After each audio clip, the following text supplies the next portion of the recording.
2 years after the Russian invasion of Ukraine, a statement that shocked NATO allies from former President and likely Republican presidential nominee Donald Trump. And one of the presidents of a big country stood up and said, well, sir, if we don't pay and we're attacked by Russia, will you protect us? I said, you didn't pay? You're delinquent?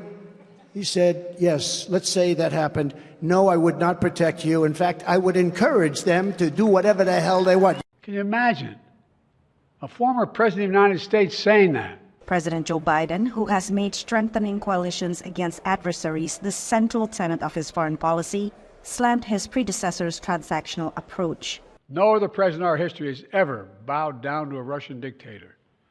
Well, let me say this as clearly as I can. I never will. For God's sake, it's dumb, it's shameful, it's dangerous, it's un-American.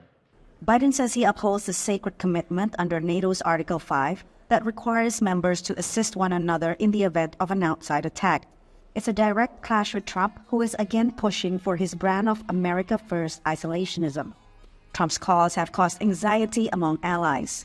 This year, I expect 18 allies to spend 2% of their GDP on defense. That is another record number, and a six-fold increase from 2014, when only 3 allies met the target. Trump campaign senior advisor Jason Miller told VOA in a statement that Trump got our allies to increase their NATO spending by demanding they pay up. Another Trump ally, retired Army Lieutenant General Keith Kellogg, suggested a tiered alliance in which members that fail to meet the 2% target on defense would not be covered by Article 5 protections. Others say the signals from Trump and his allies have gone beyond isolationism and contradict the essence of deterrence. Trump is trying to win points through bravado. And American bravado on the international stage has been incredibly powerful for America's friends. But this is kind of the inverse kind of a bravado. This is well, maybe we won't show up at all. Foreign policy is not traditionally a key issue in U.S. elections. With Trump's NATO bashing, however, the broader issue of America's role in the world is set to become another divide among voters.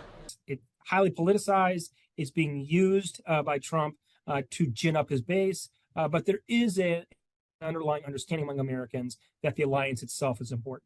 Just 50% of Republicans believe the U.S. benefits from transatlantic alliances, compared with 80% of Democrats and 63% of independents, according to an October poll by the Chicago Council on Global Affairs. Patsy Widakuswara, VOA News at the White House.